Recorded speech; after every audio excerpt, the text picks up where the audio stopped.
I did a wheel bearing on my 2012 Chevy Equinox.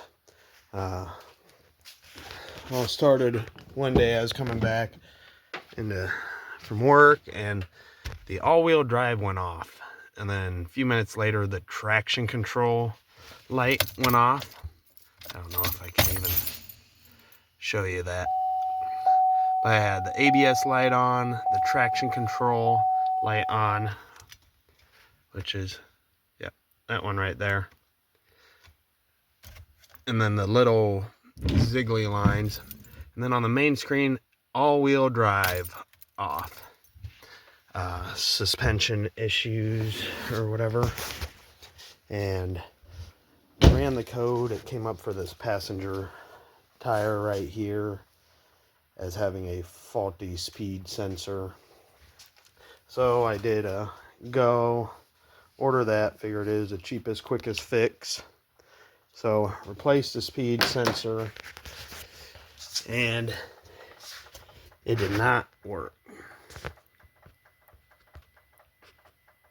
So you can't really see too much in the dark. I'll have to bring a light over here. So I got to looking around, and I just had that wheel bearing replaced with a wheel bearing from O'Reilly's. And I guess somehow it was just right out of warranty, and so they were not going to cover another one. So I did what any reasonable man would do and took the job on myself. Pretty simple. You take off the wheel right here, take off the caliper, use that Torx bit, the T30, take off that rotor. Now that was kind of a pain. Had to beat that off a little bit. And then you have to go back here.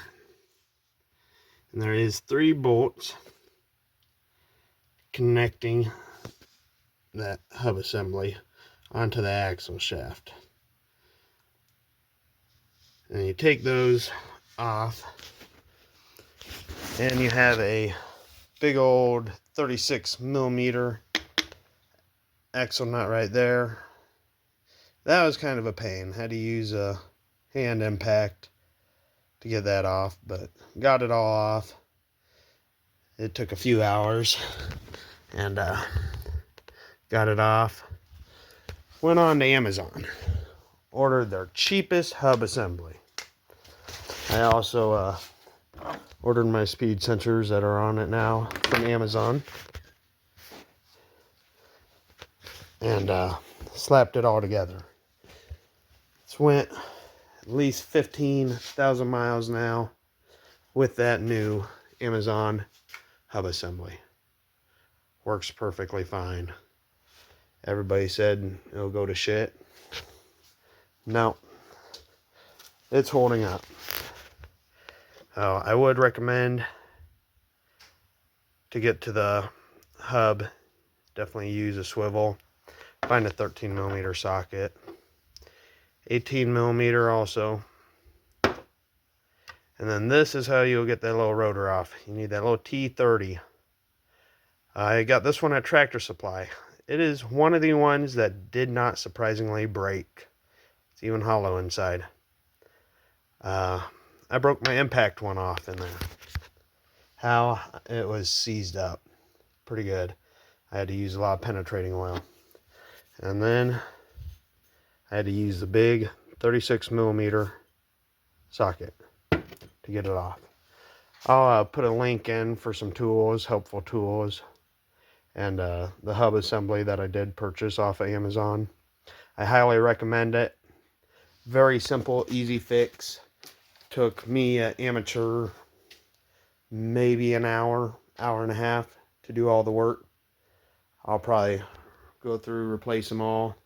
I have replaced all the suspension in this Equinox. It does have a newer engine in it. This is my baby. I do love my Equinox. I did also place new blower fan that I got off Amazon, and that'll be in another video, but figured I'd share that. I'm quite impressed on the hub assembly. I drive 60 miles to work and 60 miles to home every single day. Don't hear a rattle, jingle, drives perfectly fine. So I'll update you again probably here. If it lasts 50,000 miles, I'll drop a comment that it lasts 50,000 miles. So sometimes $50 hub assembly is better than the $200 O'Reilly's hub that you buy that they won't honor. You guys try to have a great night. Hopefully this was helpful in your consideration on what to get, and